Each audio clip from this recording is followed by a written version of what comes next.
Hello, my name is Angel and welcome back to my channel. Today's video is pretty exciting. I recently celebrated my birthday, so I had a little bit of money to spend, and of course I'm going to spend that on books and things for my library. Join me as I go to a new Barnes & Noble, look around the store, see what I think and what books they have on display, and then I will come back, bring you back here so we can do the haul of everything I got. Immediately we saw the new and noteworthy section, which was completely stocked.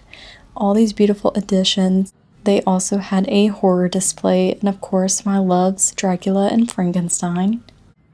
Love this cover of The Haunting of Hill House, but I think I'll pass for today. I haven't heard of this one, Hangs a Man. Definitely interested.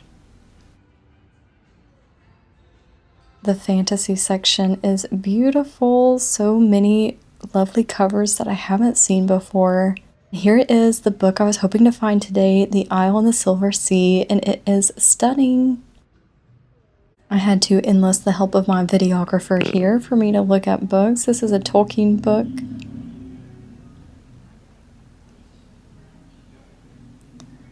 And of course there's a book too high for me to reach, but that cover is gorgeous. I'll show you in a minute. So many books in this store. I loved it. So much to look at, but I didn't feel overwhelmed. And here it is, the book I was trying to reach, but I was too short for, so my spouse kindly got it down for me. It is A River Enchanted by Rebecca Ross, which I own, but I own the cover that you're seeing here on the inside dust jacket. What a beautiful edition. The sprayed edges. I love how old the cover looks. It is gorgeous. A very well organized store, author A to Z. Everything was super easy to find. Piranesi, my love. I love this cover. I love this cover of Piranesi.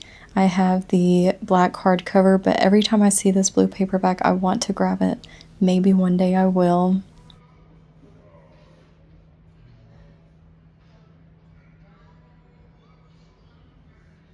Then I made my way, and lastly, I made my way over to the nonfiction section and found All the Beauty in the World, which I'd heard Ariel Bissett talk about, and also The Pirate King. Alright, so on to the haul of things I actually left the store with, and I'm very proud of myself. I didn't go as wild as I thought I would. I expected to have an arm full of books by the end of it, but I was pretty selective. I went into the store wanting to get The Isle in the Silver Sea. That one was on my anticipated releases for 2025, so I'm so happy when I ran into it, and of course I bought it. This is such a beautiful cover. I love the spine. It's going to look so beautiful on the shelf. Just very beautiful. And yeah, this is all about medieval folklore, stories, storytelling, and we have a sapphic romance. I'll read here. In an England fueled by stories, the knight and the witch are fated to fall in love and doom each other over and over, the same tale retold over hundreds of lifetimes. Sumrin is a witch of the woods. Bina is a knight of the queen's court. When the two women begin to fall for each other, how can they surrender to their desires when to give in is to destroy each other? As they seek a way to break the cycle, a mysterious assassin begins targeting tales like theirs. To survive, the two women will need to write a story stronger than the one that fate has given them. But what tale is stronger than The Knight and the Witch? It sounds so good. I have not read anything by Tasha Suri. She is the author of the Jasmine Throne books. You can see in the author bio here, which I have seen everywhere, but I haven't actually read those. But this one definitely appealed to me because women knights, sapphic stories, retellings, let me have it. And Chloe Gong blurbed it. She said, utterly spellbinding. And I really enjoyed These Violent Delights by Chloe Gong. So very much looking forward to this one. And I'm so glad I found this. This was the only copy that I saw, so I snagged it immediately. The next book I grabbed, I hadn't walked into the store planning to buy it. It is another Shirley Jackson. If you've been watching my videos, you know that. Read, loved The Haunting of Hill House, then bought We Have Always Lived in the Castle, read that, enjoyed that one, and now I have Hangs a Man. And what's interesting about this one is I haven't heard much about it, but I read the back and I thought, this is wild. This is going to be good. And just look at that cover.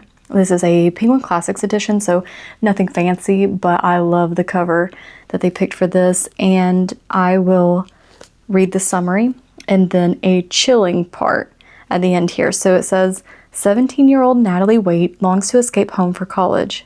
Her father is a domineering and egotistical writer who keeps a tight rein on Natalie and her long-suffering mother. When Natalie finally does get away, however, college life doesn't bring the happiness she expected. She becomes infatuated with a married professor and feels lost and overwhelmed. Little by little, Natalie is no longer certain of anything, even where reality ends and her dark imaginings begin.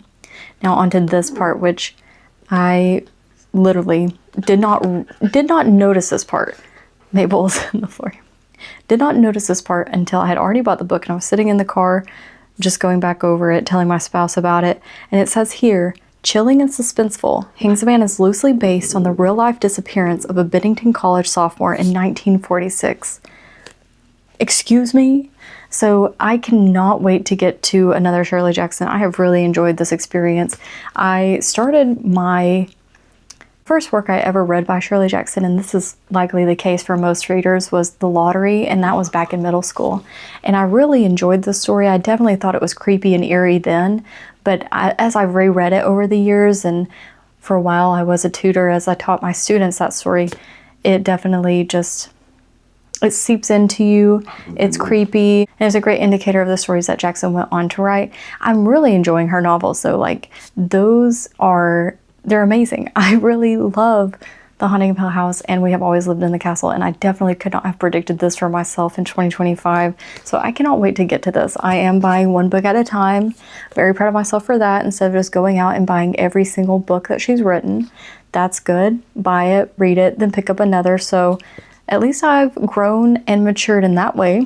The next one is one that my spouse picked up for me, a recent favorite for them. So wanted me to read it, and I am very happy to read it because it's a classic. It's The Metamorphosis by Franz Kafka, and I have never read this, heard a lot about it. I had never seen this cover though. This is a beautiful cover, and something I really appreciated about the new Barnes & Noble store is they had a lot of great books and covers that I hadn't seen before on display.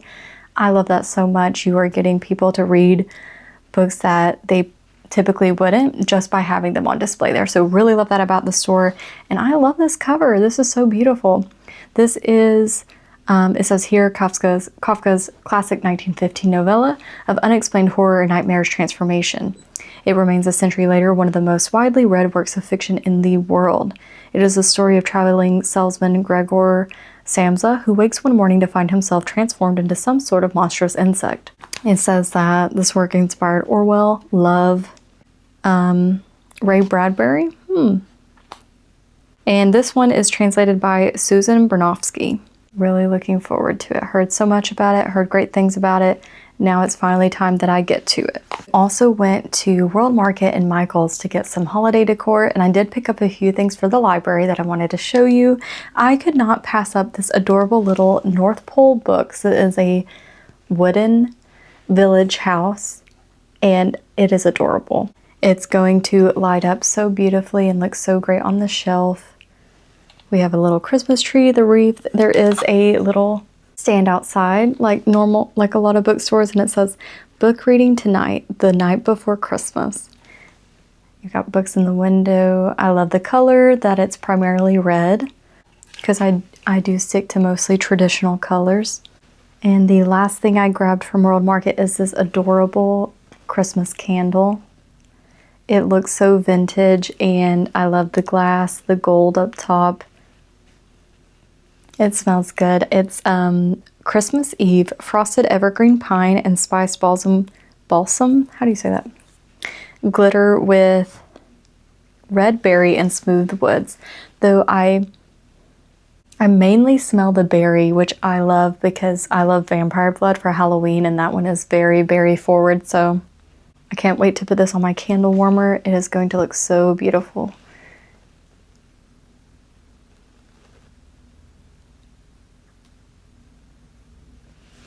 Then I ventured into Michael's for the first time in my life, I'm pretty sure. I've seen a lot of videos come up. Everybody gets their Christmas decor from Michael's, it seems like. So finally went in there myself before going into Barnes & Noble. And I got two of these. These are garland string lights, so they're already lighted, and I like the green of this one. It is obviously fake, but it doesn't look too fake, at least to me, and I think it'll be the perfect replacement for these leaves here. As I was going through my holiday decor, I noticed I don't have much for Christmas, for winter season, so I picked up this little bouquet that is going to look so cute in a little green vase that I have. I love cranberry. I love pops of cranberry anywhere I can put it, so very happy to have that. And then I got these LED taper candles, peppermint, love. They had all kinds and I loved all of them, but I just love peppermint and I think it's so fun. So I'm very excited to put these up. I think the key to a cozy reading space is to have just a lot of lights, a lot of fairy lights, have everything on a timer, and then when you get home from work, everything is lit up and it's beautiful and you can just come in here, read and relax.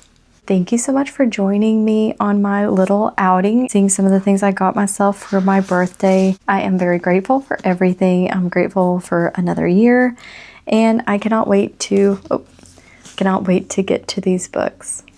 Thank you for watching. I hope you have a great day, and I hope to see you in the next one. Bye.